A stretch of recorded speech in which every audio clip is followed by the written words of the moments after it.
आलो एते सजबाज हे कुआडे जाउछु? माँ आज पूरा राखी पूर्णिमा मु आम गाँ को जाऊँ मो भाई को राखी बांधवाक। ताहले घरर काम के करिवो? सुनो कुआडे जिबा दरकार नहीं, तू चुपचाप जाइके घरर काम कर हैला। हेले माँ मो भाई सेठी मते अपेक्षा करछि। तो कौन हैला कहली परा तू जाई परिबोनी। चुपचाप जाइके घरर काम कर। आ हां तो बाप घर को भी कॉल करके कहि दे कि तो देह खराब तू आज जाई परिबे जा। ठीक अछि बो। रूपकेते कहानी दिन सरे राति सरे कथा सरनी देवकी साजे तू। हाँ माँ माँ टिके भाई को बुझे दब मु आज राखी पूर्णिमा रे घर को जाई पारनी।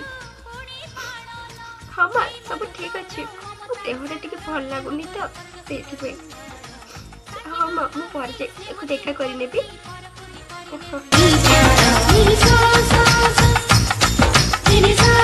छोट के बाप घर को जीव तेरे राखी बांधिया आमे आज जमा राखी बांधी थी कि